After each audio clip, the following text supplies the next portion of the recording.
Hello, everybody. We are live. Oh, and I even got a notification to say that we're live. How exciting is that? I've got a very special guest today, Diana Thomson from speechmarks.co.nz. Thank you, Diana. Thank you. For joining me for a chat.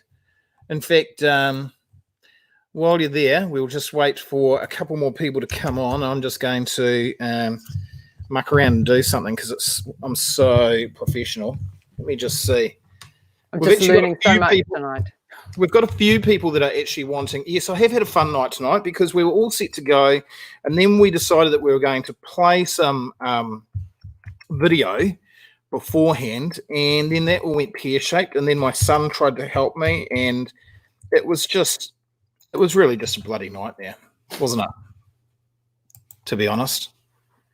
But we're live now, and my very special guest is Diana Thomson, who is, of course, on our roster at essentialtalent.co.nz. Welcome to the party. Thank you very much. I feel like I've just joined in with the cool kids. It's a great honor. There's no question about that. There's no question at all. So, how I basically work this show, everybody, is that I basically get my guests to write the questions. No, I don't. Not all of them, but I get them to help me out a little bit because I'm a crap interviewer. I represent talent. I'm not the talent. So Diana did send through some notes, which I found some of them very odd, some of them reasonably interesting.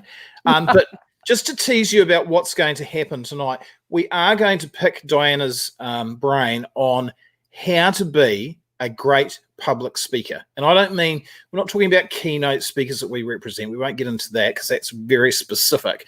But what we will talk about is how you can do a great speech to your team if you're going back to work maybe next week or tomorrow, because it's important that you actually nail that. And so we've got some tips here just that's going to help you.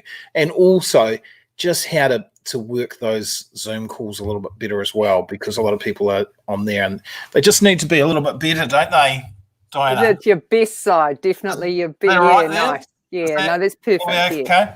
Yeah. So Diana did send through some stuff. She says we have 21 mutual friends on Facebook, which I'm sure everybody will find very interesting. I found you when I googled your competition. Oh, am I allowed to say that? Am I allowed to say that? Sorry? Some of them. No, I found you when I googled your competition. Am I allowed to say that? Yeah, of course you are. It's the truth. Thanks, Diana. I am born and raised Aucklander, now referred to by the Mayor of Queenstown as just another fabulous Aucklander. I've lived in Hagerstown, Indiana. It was grim. I went to a tractor pull my first night.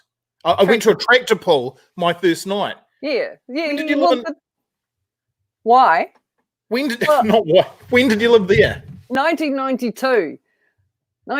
For those of us old enough to remember, there was no jobs around in the 91, 92. And after the 87 stock market crash, and I graduated from university, so I could sort of I just thought, well, why sit around in cold, wet Auckland when I can go on summer camp? So I went to the United States and they sent me to Hagerstown, Indiana. What was that like? Yeah, well, if anybody that knows that song, little ditty about Jack and Diane. About Jack and Diane. Who sung that? John Cougar Mellencamp. That's He was from Indiana, and that's what it was. It was sucking on chili dogs, riding around in pickup trucks. But of course, I was in summer camp trying to teach girls how to swim and get in the water. I'm talking to Diana Thomson from speechmarks.co.nz. She's going to give us some tips on public speaking and also just how to handle these Zoom calls a little bit better. See how that was a lovely reset? That's resetting with people that have just tuned in. Anyway, I digress. And you've lived in Singapore on your OE? No, London on my OE. No, London on your OE, and in Singapore. Yeah. And in Singapore, that's when you started to do your you're speaking and you're presenting, and you almost won an international speaking competition. Can you boast about that a little bit? Because it's actually quite a fun story, Diana. It's quite a fun story. Yeah. So my speaking, what they call my speaking journey, started just like many people, other people, started at Toastmasters. And after a couple of years, I was, after about 6 months, I got a job as a workshop presenter. So I got a lot better at speaking and talking and all that sort of thing. And so after a year or so, I decided that I was probably getting ready for these Toastmaster competitions. And it took me a while, and eventually I just thought, you know what, I'll do one. It's not for winning. It was just to be a participant and just have some fun. And I was genuinely surprised when I won my club competition. So I then represented the club and competed against about 600 other clubs and won that competition. And then I won the next round of competitions. And I found myself one Saturday afternoon rocking up to what I thought was just another round of competitions. But it was actually a very Singapore-wide conference. And from then on, it all just went downhill because I completely underestimated this event. I sort of thought there might be 100 or 200 people tops. By the time I came on for my competition, which was a speech, there were like 1,000 people there. And it was on a stage, and I had to put on a headset microphone, one of those little fancy ones like that singers wear. I've never had one, barely used a microphone in my life. Mm-hmm. But I thought, it's all right, I got this. You know, I'm one of the only native English speakers in the whole of this room, so I should be fine. But all these little things built up to just putting me off my game, so to speak. And I think sports people say I tanked it, because what I did was actually got disqualified. And when I found out I got disqualified after I came off stage, I was, there were tears, and that was it. I was never going to speak again, and I was done, and I hated it, and I was hopeless, and you've never really recovered from that, have you? I only entered a couple more competitions after that, I think. But technically, I have been the final of an international speech competition. So tell me what you've been up to during the lockdown. God, I can't look at my hair. I'm getting a haircut tomorrow. I can't wait. Yeah, well, we've rediscovered my natural hair color. Lockdown. Well, like a lot of people, just the usual. I've been doing a little bit of maybe extra watching the TV and what's coming on the Facebook feed. I relaunched my book under a new title. Oh, so here comes the plug. No, well, no, not really. That's the new cover. Anyone can speak confidently. Yeah, love it. It's true. But that's turned out to be sort of that was a predetermined time before COVID came round, and I should have probably not bothered, because of course no one feels like they're speaking in public at the moment. So I love it. Yeah. So and webinars, doing webinars, they've been interesting. Yes, because you've done probably close to 1,000 speeches. Yeah, I worked out. Yeah. But you haven't done that many webinars in the past? Is that kind of new territory? Yeah, so I've been doing Zoom calls before, and even some Zoom coaching, but not webinars. And so that was been a good experience. So I've done 2 actually during lockdown, and got a few more booked in now. Yeah, but a lot of people are starting to see that if they've got a company or a membership nationwide or even internationally, obviously it's a really good way to go to reach their audience. If you've just tuned in, I'm speaking to Diana Thomson, who is part of essentialtalent.co.nz. She's on our roster, and she's done close to 1,000 speeches, and she is going to help us with some tips on how to be a better public speaker. She's not going to give everything away, but she'll give us a few tips tonight, and then she'll also share some advice on these Zoom calls, just on how we can do these a bit better. I don't know. Do you get nervous when you speak still? Do you get butterflies before you go on stage? Yes and no. So some situations I'm fairly relaxed about, small audiences, things like that.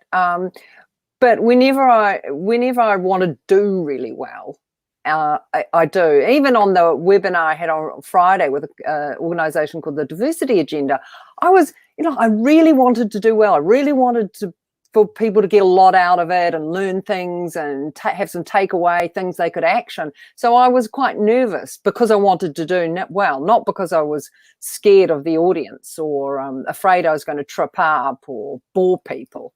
So probably different kinds of nerves. Can you tell us a little bit about that gig, the Diversity Agenda, what that was all about and what you spoke about? Yeah, sure. The Diversity Agenda's been a collaboration between the Engineering Institute and the New Zealand Institute of Architects, and it was originally set up because they were very aware that they weren't attracting enough women to their industries, and certainly, particularly in the architects' case, they weren't keeping them past to the point where their architects were getting registered and continuing practicing. So they wanted to start getting gender diversity, and that's been expanded out into greater diversity and inclusion within race, I suppose, religion and other minorities. And I put my hand up and said, would you like me to do a webinar? So we moved from my usual helping women speak up, helps everybody, to more of a kind of more inclusive how solving the diversity dilemma one speech at a time. And it's about just understanding why minorities, whether they be a female in a very male-dominated industry or someone of an ethnic or racial minority, help them speak up, be heard, be listened to. Just some ideas. It's kind of quite thought-provoking. A lot of people are like, wow, I need to do this, or thanks very much, I'm going to look at our team meetings a different way now. So, yeah, it was a real honour to do that for them. So I'm talking to Diana Thomson, who is a speaker of ours on essentialtalent.co.nz. Before we go into some tips about public speaking, I was wondering if you could tell us a little bit more about the different speaking topics that you cover in 2020, what you can offer people as far as helping their businesses right now in this, really kind of challenging time. There are some great challenges over the rest of 2020. So I've got a few topics that are really applicable at the moment. One is the helping solve the diversity dilemma one speech at a time, helping people speak up and be heard, speak to their why so they will buy. Along those lines of that famous Simon Sinek, start with your why, but really looking at how you pitch and present from that angle. And then a fairly new one, which is developing leadership through speaking and public speaking, because it's really essential for any leader, whether it be a small team right up to a CEO, and as we've seen recently, a politician, to really speak well. Yeah. Okay, that leads in really nicely, because I was wondering if you could give us some tips on leadership, because it is going to be so crucial that leadership is strong with our recovery. And it's there's a lot of people who have gone through some very, very challenging times through isolation and not knowing how they're going to pay the bills. But the leaders have they're human beings just like the rest of us. They've also gone through that as well. So what would be your advice to a leader, whether it's a virtual call or whether it's in front of people? How should they be approaching it? How should they be talking to their people? Well, ironically, it's less about speaking and more about allowing time to listen. So approaching it initially, reconnecting with empathy, and not just those throwaway lines of, oh, how are you? Yeah, good, and let's get on with it. But actually allowing that time to reconnect and then listen to the answers and think about and reflect back to them maybe how you could help, or the company could help, or the business. And take that time to show that you care and that you genuinely mean it. I think the thing is, we're so eager to get back out of lockdown and into business that we can kind of skip those steps. So that'd be the first thing I say: show you care, and then really listen and take time. Another one is still show that you've got the energy and the passion and the enthusiasm. People really follow people that they believe in. So it's not just about the competence, it's also about the confidence and the enthusiasm and the way that they come across as, whoa, we can do this. So just sort of taking those simple steps, but like I say, often overlooked ones, particularly when we would just want to get cracking back into business. Any other pointers on that you can share with us from your awesome new book about how people can speak more confidently? Give us as much as you can. Okay, so tuning into that energy and enthusiasm, and at the moment after lockdown, it's about making it appropriate, so that it's empathetic to the audience and the people in the room, giving them the chance to respond and really showing that you care. Then moving on and understanding about what they like, what's important to them, and that applies for any audience. If you haven't found out what they know and what they like and what they care about, you're always going to miss the mark of what you're aiming to do. Because audiences are sometimes consciously thinking, what's in it for me? Why should I bother listening to this? And other times they're actually kind of having that little niggly feeling about it. Oh, I hope this is good, because if they don't get value, they're going to go and think about what they're going to buy for dinner. So there's making it short as well. You know, I often say to people, look, I can talk about this for 3 hours, but if you want it in 1 hour, that's when the hard work comes in. You know, being concise is actually a bigger challenge for many of us than not filling up the time. So that could help. Excellent. And okay, let's go to the Zoom course. Let's wrap it up with some tips on how, because I've just had someone message me now and say, can you ask Diana how to recommend to a really great GM who is working really hard to keep the team together that they need to invest in their own ability to speak on Zoom or in person to their team without constantly okaying their way through any information in a meeting. It really undermines what they are saying. Gee, how do you approach that with your boss? I mean, gee, that's pretty tough, isn't it? Yeah. How are you supposed to say that? He or she is going to be a bit on edge, and you're going, hey mate, can you actually stop umming and ahhing? Gee, no. How do you do that?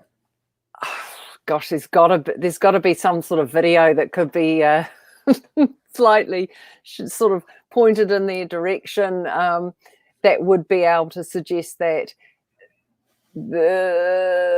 is really it's okay for a few minutes, but if you're listening to it a lot, it starts to really undermine the people's confidence in you. Now, I'm not one of these public speaking coaches that says you've not to have any ums and ahs, because ums and ahs and little filler words are quite natural in conversation, and most of the time we want people to sound like they're having a conversation with us, but we want them to also move it along. So it's striking a good balance. And the way that there's a couple of ways to ditch those. One is know what you're going to say, obviously. The other one is to look people in the eye. Apparently, there's been studies that show that when we look at people's faces, and as we would normally in a conversation, we start to those excessive ums and ahs drop away. So that's another thing that he could do, maybe, is actually, instead of looking at a bank of faces or at the camera like I am now, looking at the person at their face, because it feels more like a conversation. But the biggest one is pausing and actually not saying anything at all, instead of filling that gap with a... Did you like my pausing there? I deliberately paused then just for effect. You can, yeah, you pause for effect is one of my little things, is pause for effect, because pauses can actually be like a silent exclamation mark. Yeah, right. Any other tips? Because there'll be a few people doing speeches tomorrow, I'd imagine. Yeah, there will be a few people doing speeches. So I think rehearse it. Don't do it like walk in and go, oh, I haven't thought about what I was going to say. rehearse it in the shower, by the way, is a really good place to rehearse these things, not just because theoretically nobody can hear you, but it With is or without the staff. sorry, With or without the staff, inappropriate. But give it, if you are sort of seeing everybody face to face for the first time, have some really important messages very clear about what you want to say, and then just break it up into 3 segments. But most of all, have a really strong finish. Like, actually have a strong conclusion that you know how you want to finish, and you finish on a really positive note, not just kind of drift off. Yes. I think authenticity and empathy can't really be overlooked in these times. And actually being real, I mean, I think it's, chucking out management cliches and all that shit, it just doesn't come off. But in saying that, I think what you said is very true. I think it's disrespectful when someone just goes up and you can tell that they're just going, I'm just going to wing this. And it doesn't even matter if they're a great speaker. You can tell if someone's just gone, I'm turning up and I'm just going to, oh no, I'm talking about myself. Hang on. But you know what I mean? It's disrespectful, especially in these times. If you haven't actually thought it through, you owe it to your team. If you're talking to 10, 15 people, and even more so if you're on a Zoom call, to actually, rehearse it. These are your people. These are the people that you rely on. And if you're just turning up going, shit, I'm the cat's pajamas, I've done hundreds of speeches, I'll just wing my way through this, then it's disrespectful. People will see through it. They'll think that you're arrogant. They'll think that you don't actually give a shit about what you're doing, and it will come off really poorly.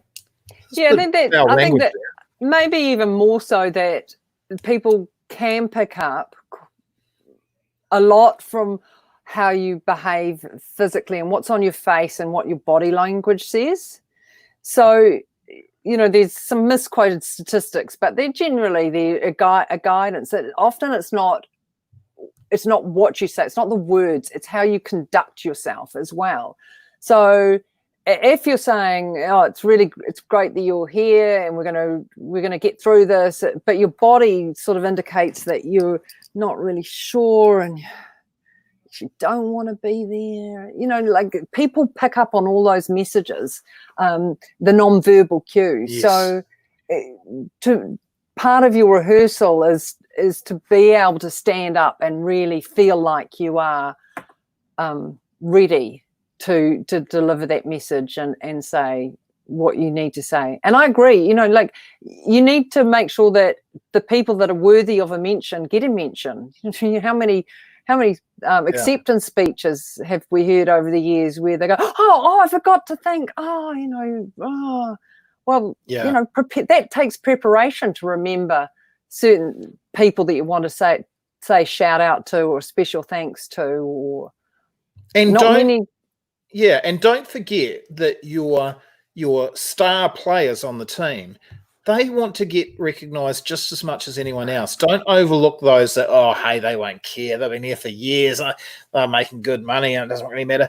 Actually, they do care. And you shouldn't sort of bypass them going, they don't really care if it's mentioned. They do care. Everybody loves recognition, especially public recognition. So, or recognition within a team. Totally. Yeah. Any other tips before I let you go? We're going to talk about the Zoom. Oh, yes. Thank you for the reminder. More about the Zoom. Let's talk about the Zoom. Can we do that now? So, apologies to everyone. I showed Sean that before we went live. So, to be fair, I'd rather you look up his nose than mine. Right, let's talk through some Zoom tips. So, your best Zoom tips. Kind of like on that previous one. First of all, prepare and plan. So don't just wing it. Make sure that you're also quite quick. So you get the salient points out and that you deliver and finish on time. People are finding Zoom calls or online meetings exhausting compared to the real life ones. So try and see if you can make them quicker. Next one, obviously, might be a bit late now, but still try and look the part. you're not a YouTuber, so we would prefer not to look at your dirty laundry and your bedroom. So having said that, you can prepare in the waves, and after about 10 minutes, it was sort of novelty of that one was wearing off. So yeah, just make it an appropriate virtual background if you need to have a virtual background. Other one is be aware of your body language. Obviously, people can see everything that you're doing, every flick of the hair. When a coffee cup or a glass comes up, it looks humongous. It's really obvious. So try and either turn off the video if you need to do something else, or try and stay a little bit more still, because we can see that you're checking your phone and doing your emails. And another one is careful of your vocal variety, particularly if something's being recorded. Check your mic's working and mute it. If you haven't discovered mute, you might need to. And finally, if you ask are the person speaking, challenge yourself to actually look in the camera, which is what I'm doing now, as opposed to reading something else or looking down at someone else. People will find it easier and connect more with you if you actually look at the camera, which feels really unnatural on a Zoom call, but is also quite important so that we can really feel like you're talking to us rather than something else. You're right. Diana Thomson, you're a legend. Thank you so much. You are. Thank you so much for joining us tonight.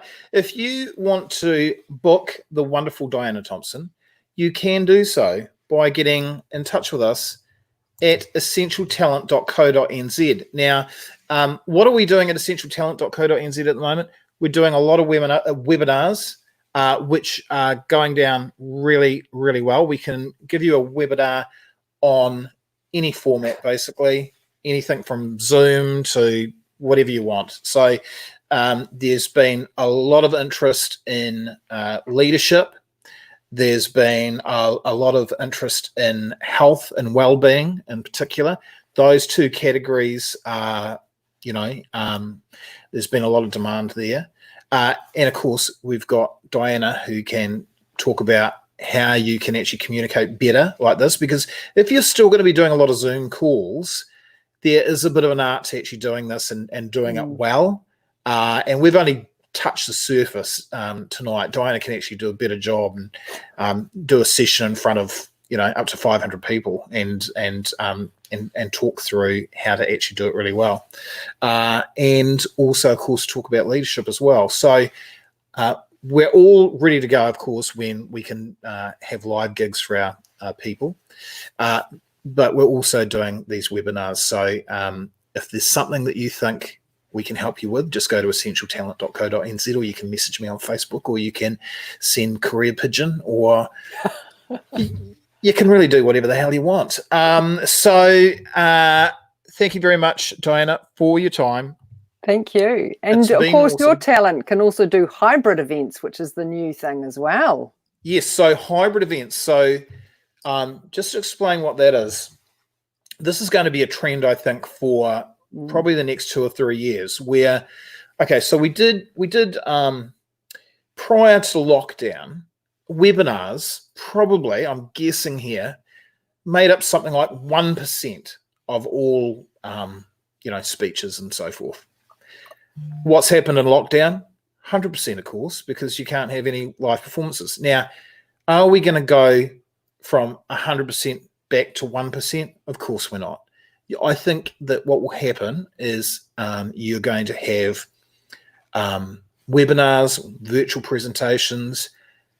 I think they're going to make up somewhere between 30 and 40% going forward, and then you're going to have 60%, which will be live.